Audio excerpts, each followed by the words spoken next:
Welcome to the Voice of Women podcast with the purpose to empower women and disrupt the gender gap. I am your host, Priya Kandula. I am super excited to introduce our guest today, Cassandra Faire, who's the Director, Global Partnerships for Talent Partners at Talent Solutions TAPFIN. In her role, she strategically connects businesses with talent partners to enhance their sourcing channels and evolving their supplier ecosystem. Cassandra is also a champion and promoter of women who are investing in themselves and their businesses and are aiming to go from good to great. Cassandra, thank you so much for doing this. I know we went back and forth. It's been 2 months in the making, and finally you gave me time to record you. And I love the topic that we're talking about, which is imposter syndrome. And I'm going to jump right in. For people who don't know what imposter syndrome is, because me myself, I only heard the term 3 years ago. And I was like, damn, right? So, what is imposter syndrome and what does it look like in a professional setting? That is a great question, right? And so while I will put out there that I'm not an expert, right? But I am an expert in my own experience, right? Yes. And so if I were to define imposter syndrome, it's fear of fear. It's fear of failure. It's a fear of being afraid to be your authentic self. It includes a lot of self-doubt, right? It's overthinking and overworking, trying to prove something that probably has already been proven. Yeah. Love Yeah. that. Yes, so true. And do you think it is different in a more a personal and professional setting? How do you think it looks like? Um, Like, to a degree, yes. And it comes with that confidence, right? mhm, So if you are equally confident in both environments, then imposter syndrome shows up differently, yeah. right? So if you're more comfortable in a personal setting Mhm, versus a professional setting, you're going to have more imposter syndrome in that professional setting, I think. right. No, I Yeah. agree. And I think I've seen it too, right? I don't think imposter syndrome is something which exists like a blanket for every situation in your life. I think it can show up. Um, I have a personal story which I can share later, as we go into more talking into what this imposter syndrome is. But just coming to it, like, from a career and professional, perspective, how much and, is it affecting women like advance their careers or make like really important decisions in their work environment? Oh, absolutely. Because of the sometimes lack of confidence, because of the self-doubt, Mm-hmm. because of the fear that holds you back from showing up and being present and speaking up and knowing that whatever you have to contribute is going to be valued. Absolutely. All of that is a part of that imposter syndrome and holds you back professionally, right? Yeah. So I know we'll talk about it at some point probably here, but I do want to put it out there that, it is because you are unique. You're the only person like you in the world, Mm-hmm. right? And so because of that, you know, there shouldn't be the self-doubt Yeah. because that comes from comparing yourself to someone who's not you, and Yeah. that's unfair. I love that. And you answered my next question kind of. Is, what are the triggers, right? What are the triggers that most women have, which is causing them to get this imposter syndrome and have the Yeah. self-doubt, self-fear? Yes. Yes. So triggers look like events, Mhm. neutral events, right? That like spawn you into these feelings and these thoughts that are irrational, right? So it could be number one, comparing yourself to someone else. I think that's the biggest one that we are challenged with as humans, especially with social media being as present and relevant as it is today. People post the best parts of their lives online, and we aim to compare ourselves to that without understanding that the best parts of our lives are probably the worst parts of theirs. right? I think another trigger is the fear of failure, right? No one in this world gets ahead without falling down first, Mm-hmm. right? And so in recognizing that fear and using it in a healthy way versus a not so healthy way um, is the benefit, right? Fear is okay. Yeah, And then the self-awareness and the acknowledgement and being okay with who you are in your own unique skin. right. And I like to add one more to it. I think especially when someone is trying to do something, take on something challenging, right?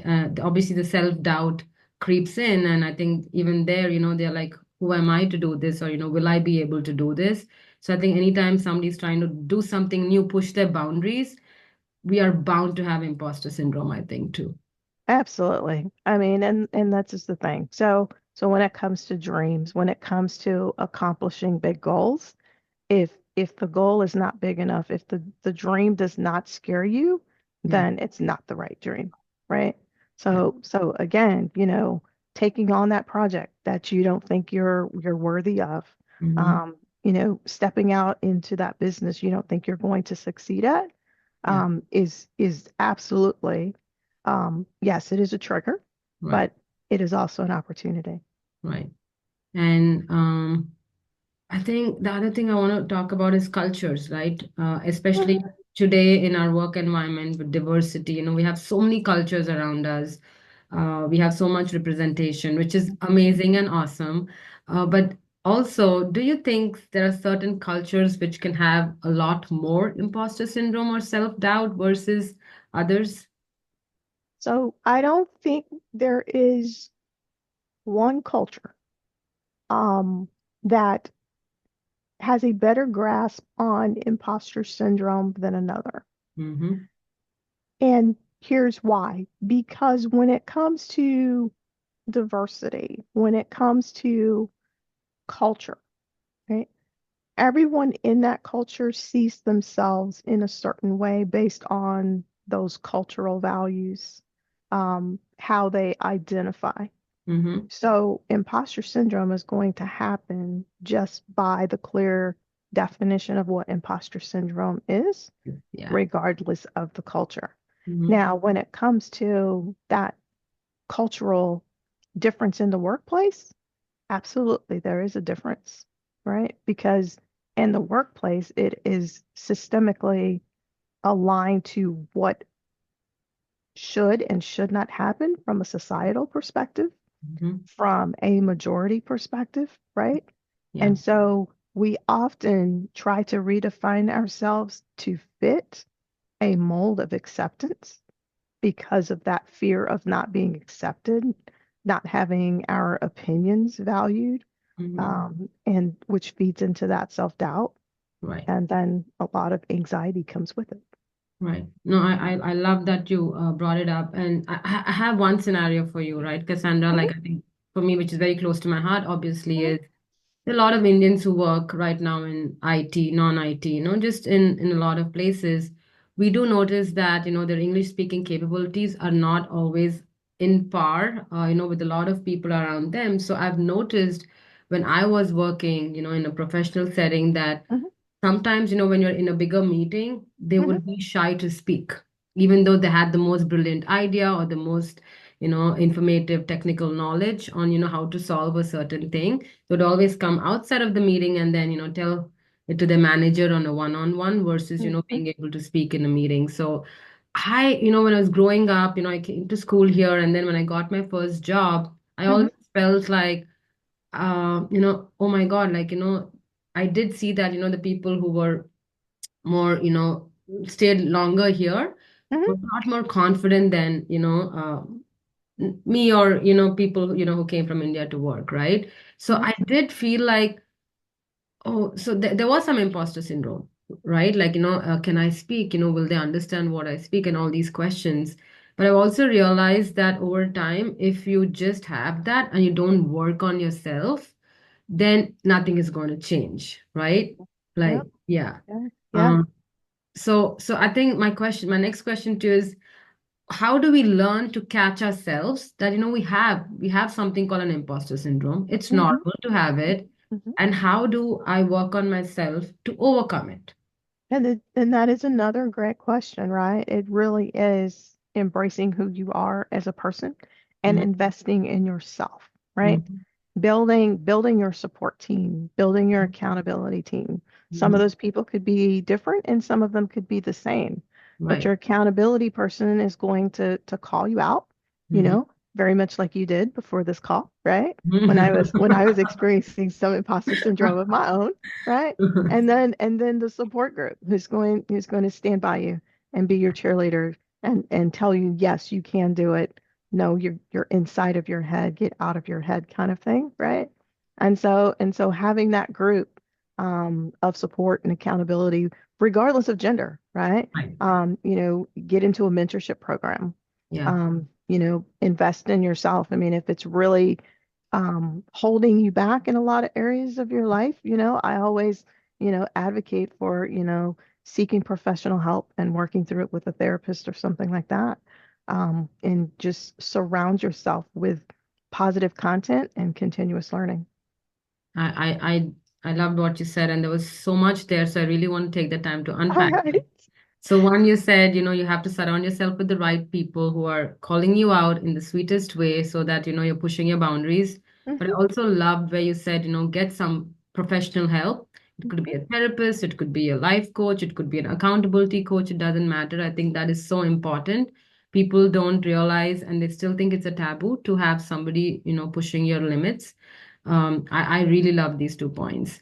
Um, do you think there's any other ways we can overcome our self-doubt that you were talking about, right? That inner dialogue, the self-doubt which creeps in. Do you think there's any other way we can overcome that? And that too is a part of your mental well-being, right? It's walking through and knowing that you have to go through it to get through it, Yeah. and just building the confidence a little bit at a time. Hmm. And that comes with celebrating the small successes, Yes. right?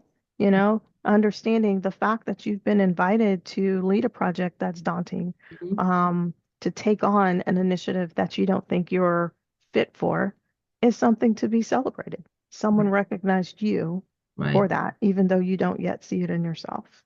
I love that. And one thing, I'm a big fan of Tony Robbins, and he really talks Oh, yeah. about reframing. Yeah. I think personally for me, just reframing my inner dialogue Mhm. has helped me, reframing the situation and also just saying that, if they can do it, I think I can do it, right? What is it that they did that, I'm not able to do? And kind of just obviously working on myself.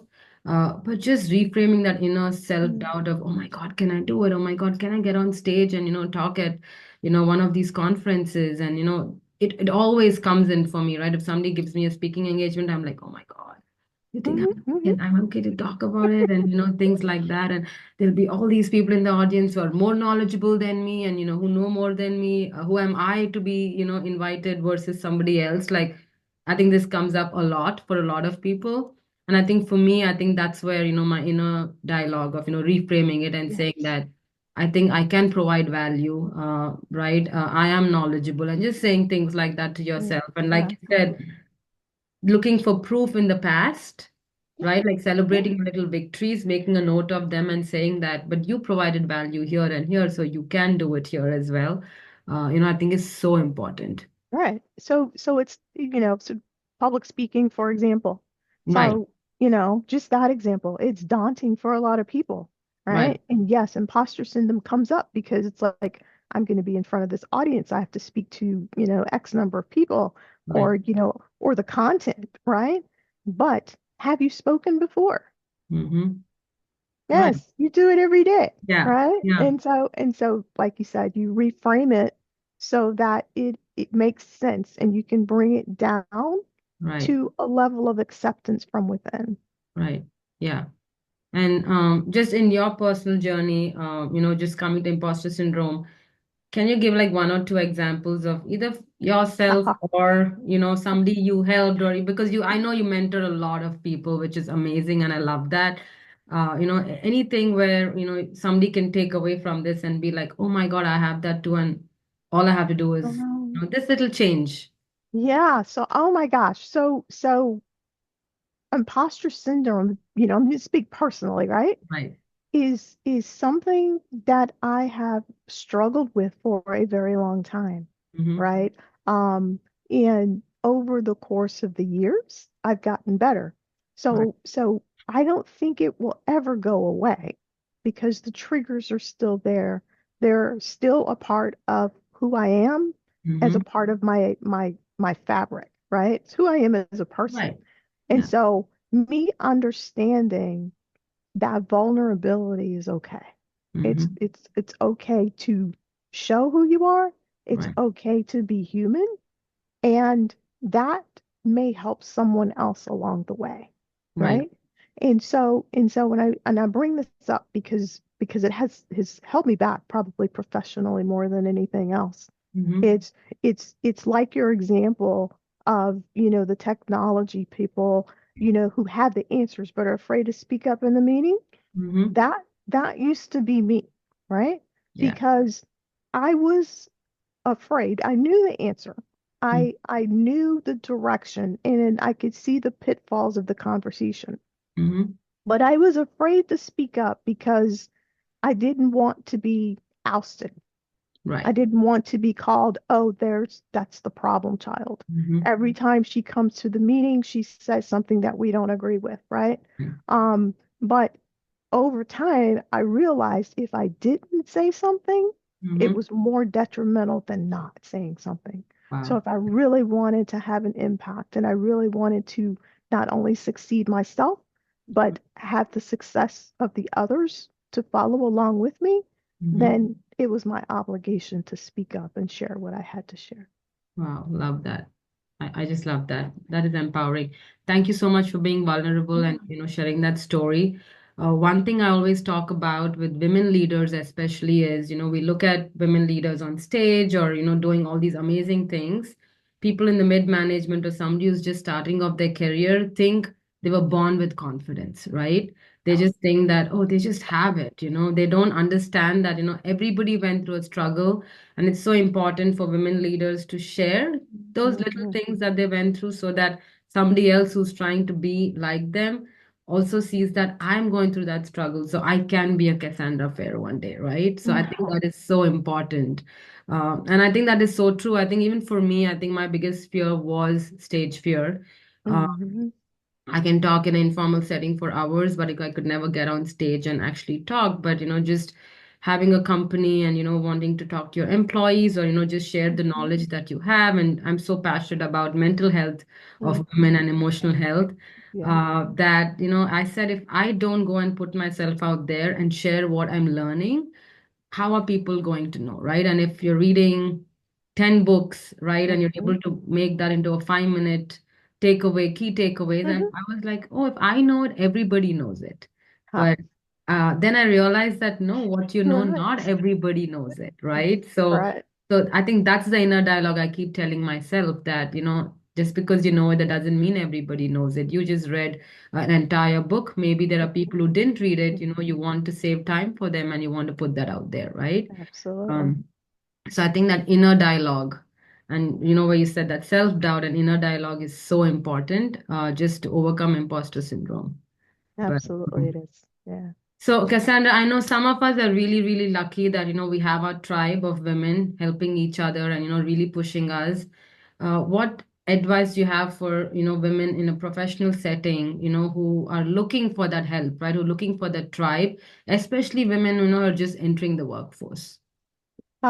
I will say wherever it is you are struggling, right? Mm-hmm. Build your team there, Mm-hmm. right? Because where your weakness is likely where other people's strengths are. Mm-hmm. So connect with those persons. Ask those persons. Again, it comes down to vulnerability, right? You being self-aware is important. You Mm-hmm. building that support group is extremely important. Mm-hmm. And you finding, if it's not just one mentor, a group of mentors from different aspects and different walks of life, Yeah. right?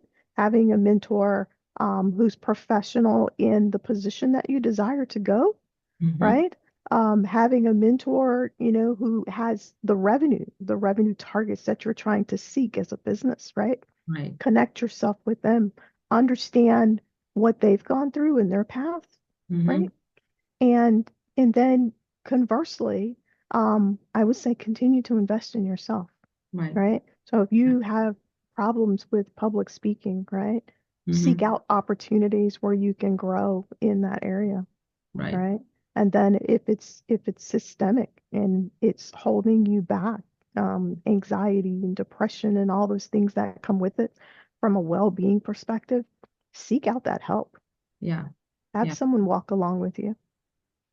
I think that is so important. I mean, I love all the little nuggets you're throwing out there, like seeking help. We women think that we have to do it all, be all without asking for help. We don't realize that it's okay to ask for help. And sometimes it could just be picking up the phone and just chatting with somebody, or, pulling a colleague aside and saying that I'm going to be presenting this. Can you please, help me with, constructive feedback, right? Exactly. So I think that is so important. Um, yeah. Thank you so much for that. I just wrote down a couple of points, and I have to summarize that, later on when I'm going to post this. But Cassandra, really thank you so much for taking the time. Just any last words, for people out there, just especially imposter syndrome and in a professional setting that, you think I did not cover, or, you want to share. So, all in all, imposter syndrome lives inside of your head. Yeah. And so it's an everyday challenge to fight that fight inside of your head because it goes with you everywhere you go, right? Yeah. Know that it's a journey. It's Mhm. not a destination. And Mhm. every situation, make sure that you're self-aware. Make sure that you have positively affirmed yourself. You Mhm. have celebrated all of your accomplishments along the way, and know that you deserve to be where you are. Oh, I love that. I love that. Thank you. I think you just literally so beautifully put everything together in one nutshell. See, Mhm. you're the expert on imposter syndrome. Only by experience. And I love that. And I have to say, I love that how you caught it in yourself and you're like, well, Priya, I mean, this is you calling out my imposter syndrome. Yeah, I think it really takes somebody who's, a great leader, vulnerable, to actually say that you caught me having imposter syndrome. I still have it. It's a journey. It's not like, I'm somebody who's going to speak on imposter syndrome, and it's not like I don't have it anymore. right, Right? right. Yeah. I love that. Thank you so much, Cassandra, for taking the time. I Thank you, thoroughly enjoyed Priya. this, and it's really going to take me some time to put all that amazing points that, you mentioned here I at for imposter enjoyed it. syndrome. Thank you so much. No, thank you. I am truly grateful to you for taking the time to listen, learn, and share today. Please do share it with your friends and family if you got any value from it. Stay tuned for more stories, insights, and tools to empower each other. Let's break the glass ceiling together.